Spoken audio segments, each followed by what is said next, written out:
A cunning jewel thief leads police on a chase that spans the globe and lasts decades.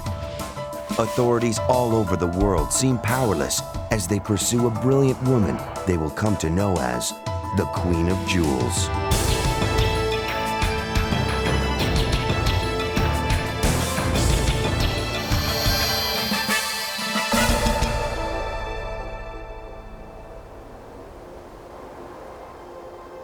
The barbed wire fences of the Colorado State Correction Facility hold some of America's most cunning criminal minds, including a thief implicated in more than 400 jewel heists.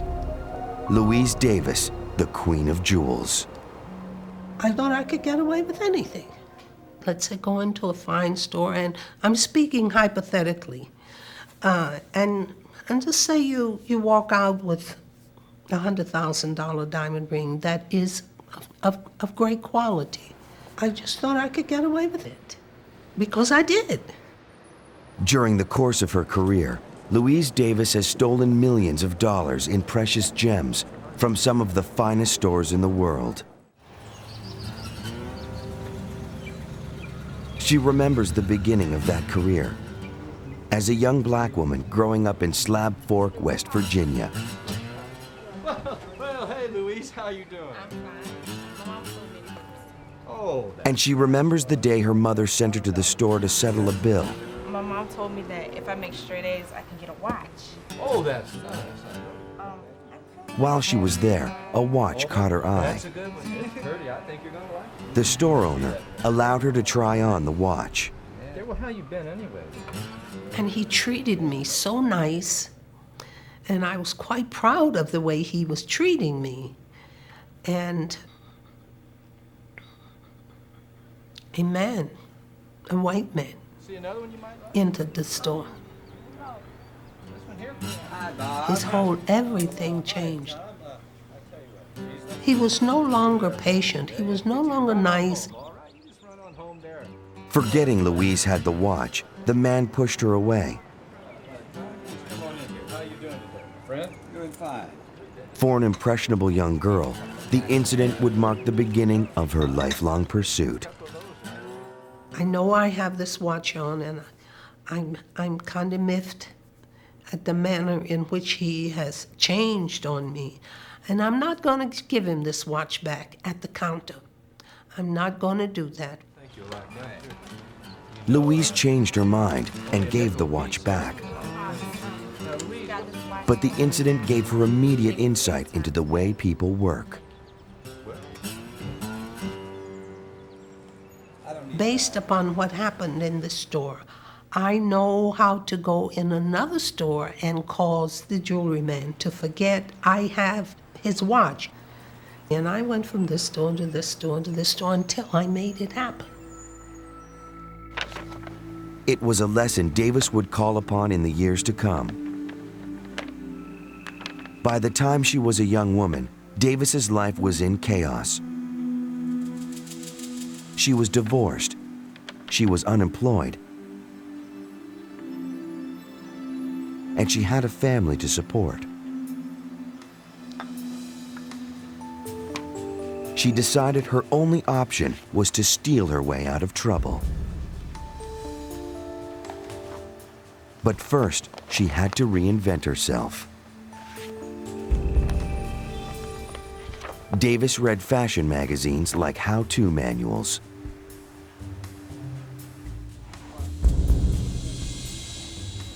Now that she had the right look, she needed the right education. High-end jewelry stores became her classrooms. Davis listened closely as sales clerks talked about gems. She observed the mannerisms of their well-to-do customers.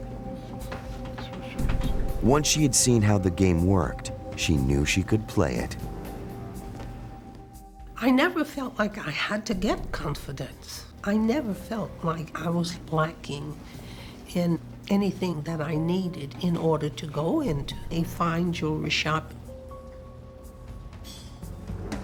But even her confidence could not overcome the suspicions of store clerks.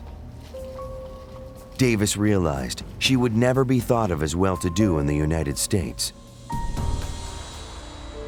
So she went to Europe. In 1974, Davis found herself in Monte Carlo, the glistening jewel of the Riviera. She headed straight for Casino Square.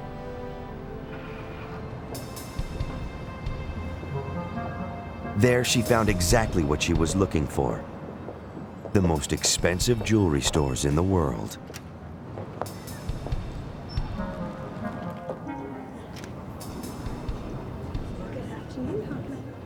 As she entered the first exclusive salon, she charmed the sales clerks to establish her persona, a woman of exacting tastes and the money to support them. As the clerks hurried to accommodate her, she simply waited for the right moment to strike. When the salesman left her alone with a tray of rings, she quietly made her move. These days, your typical jewel thief, comes into a jewelry store with a mask and a shotgun and an accomplice and a hammer, and they break open the cases, get as many gems as they can, terrorize the patrons, and then get out of there. She was kind of elegant in what she did.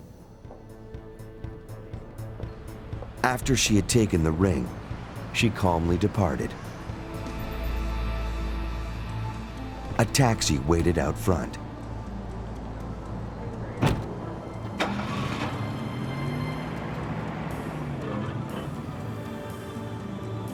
Once safely away, she examined the ring more carefully. Everything she knew told her this was no ordinary ring. I knew something was amiss. It was too much. It was costly to the point that there was going to be an all-out dragnet. There was no sign of the police when she arrived at the airport. Louise purchased a ticket to Geneva, the first flight out of the country. She sat and waited, wondering how long it would take for the jeweler to notice the ring was missing. But it was already too late. We are with the police. Is there a problem, officer? We're not quite. Louise Davis was taken into custody by French authorities.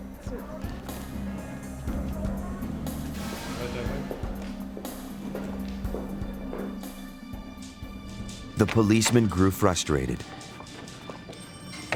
They had nabbed their suspect, but the ring was nowhere to be found. Louise had been searched several times, but she used sleight of hand to transfer it from one hiding place to another.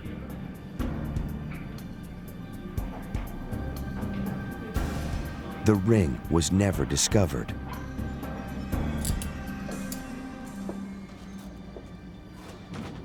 Eventually, I go to jail. Every day or every other day, they would come looking for it. And every day I had it.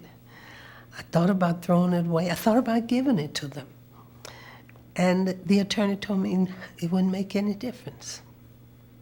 Don't. If she was going to keep it, she had to hide it. Louise requested a pair of nail clippers. She used them to pry the diamond from its setting.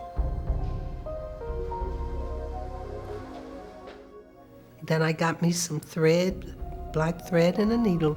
I put the diamond in the panty girdle loop, and I whip stitched it. She wore the girdle every day, only taking it off to wash it. And I wore it, wet or dry.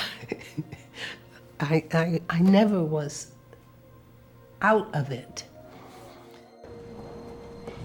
Several months later, Davis and another prisoner were taken to a city clinic for a routine physical exam.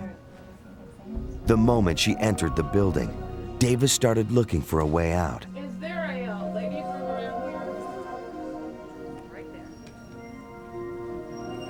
there. She asked to use the restroom.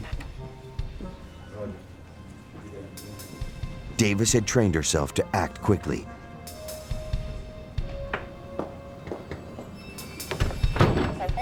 This might be her only chance to escape.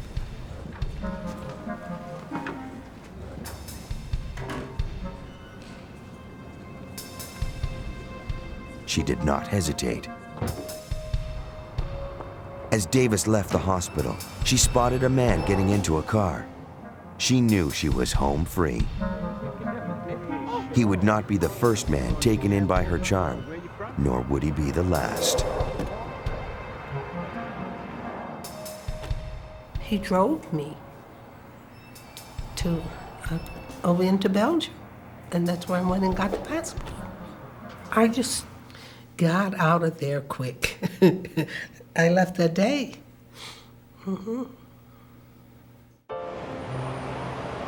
She made her way to London. The polite young girl who grew up in the poverty of coal mining towns now mingled with European high society. Davis called them her bubbas.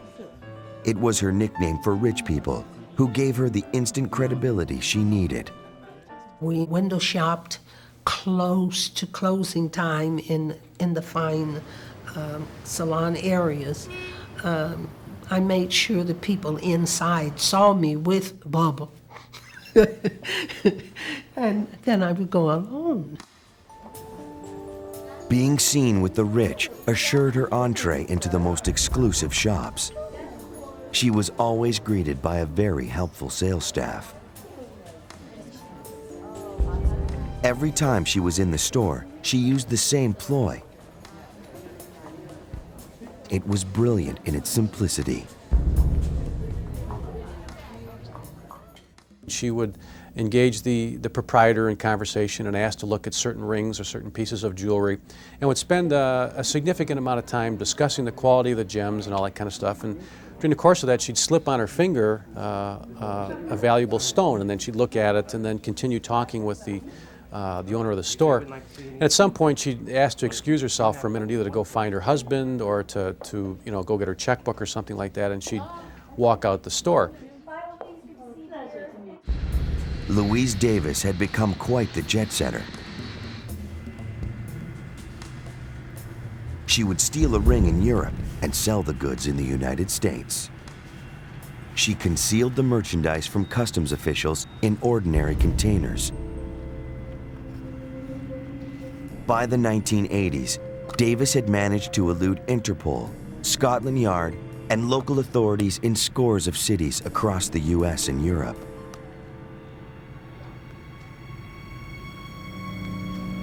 But her luck was about to run out. In 1982, Louise Davis was arrested for selling stolen merchandise in Tarrant County, Texas. The item in question was a 3-carat diamond ring worth nearly $32,000. Okay, look straight at me.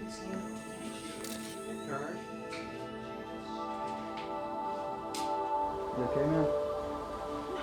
Yeah, but number 3. At various times in her long career, she'd been arrested and put in jail. She never stayed for long. One evening, while awaiting trial, Louise complained of abdominal pains.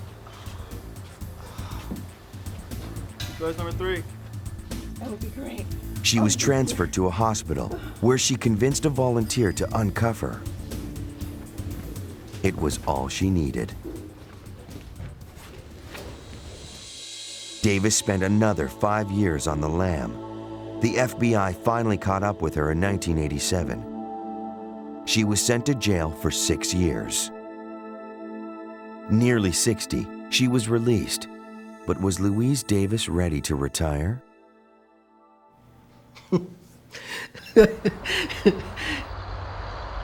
Over the next 5 years, the Queen of Jewels crime wave continued. Then, in 1998, she set her sights on an upscale department store in Denver, Colorado. To the salesman in the store, the new customer was impeccably dressed, poised, and articulate.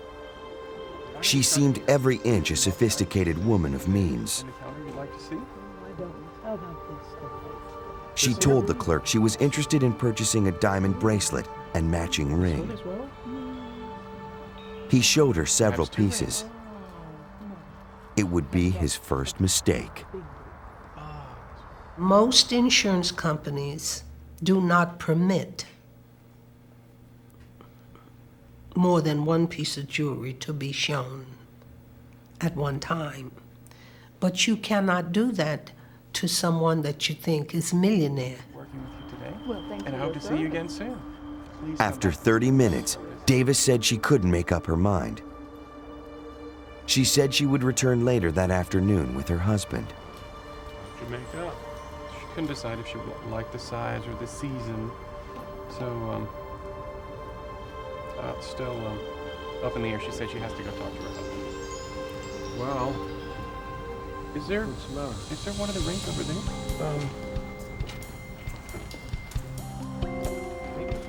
The sales clerks finally realized the truth. You don't think she might have taken a ring? The lady was a thief. Oh my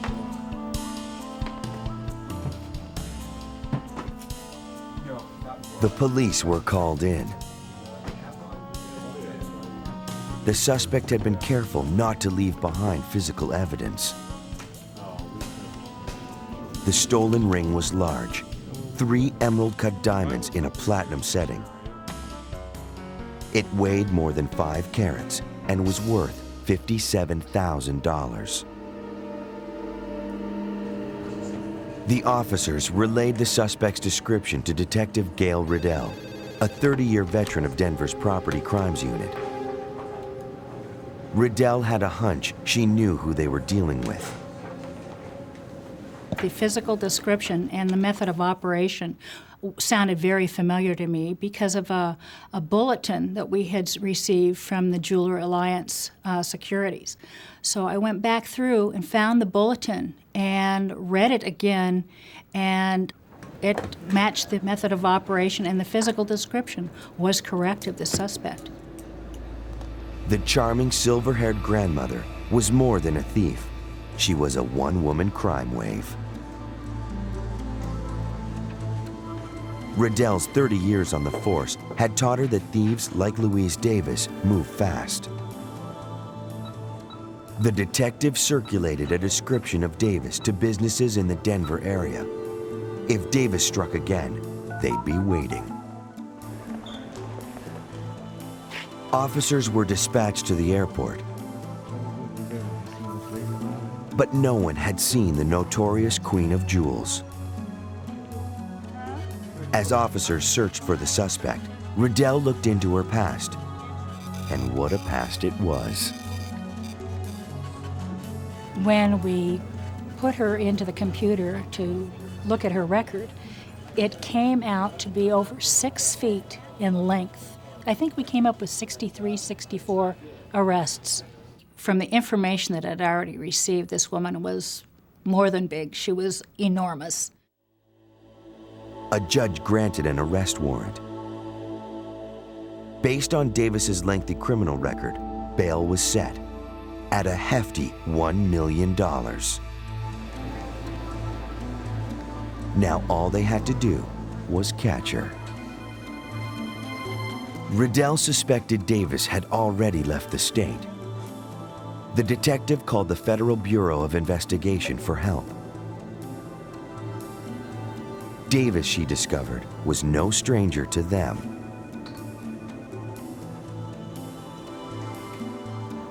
The FBI's Cleveland office led the Davis investigation. Her file listed her last known address as a home in an upper-middle-class Cleveland neighborhood.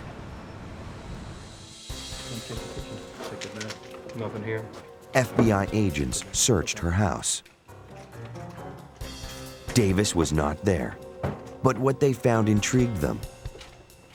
Stashed inside the refrigerator was $10,000 in cash.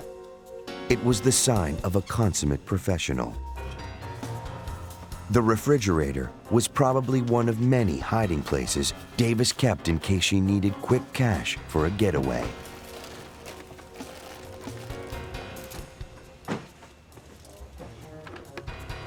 A box of forged passports confirmed their suspicions. Louise Davis was already on the move. And there was no telling where in the world she'd turn up. I got a phone call from the FBI agent stating, you may not like this, but we got into her house and we found a lot of passports. All of her photos are there, but under variable names.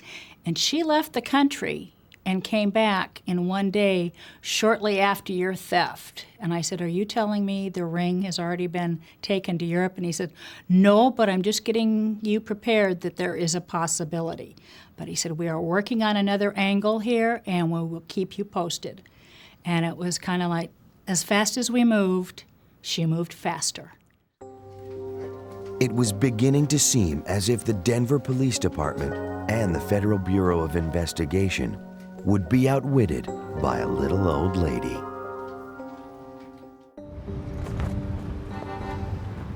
It took a month, but the FBI finally got a break. A Cleveland pawnbroker recognized a photo of the stolen ring. He had recently sold it himself. The receipt right here. Let me look at the receipt here.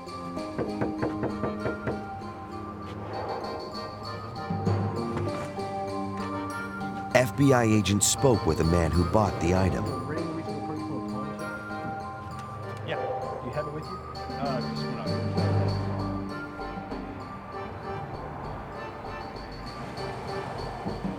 It was indeed the ring taken in Denver. Agents had recovered the stolen goods, but they were no closer to catching the perpetrator. A 68-year-old woman who was clearly still in her prime. Louise Davis had been on the lam for most of her life. She had eluded the FBI and Denver police detective Gail Riddell for over a month. In September 1998, Davis walked into another upscale store in King of Prussia, Pennsylvania. This time, thanks to an alert sales clerk, she was not anonymous.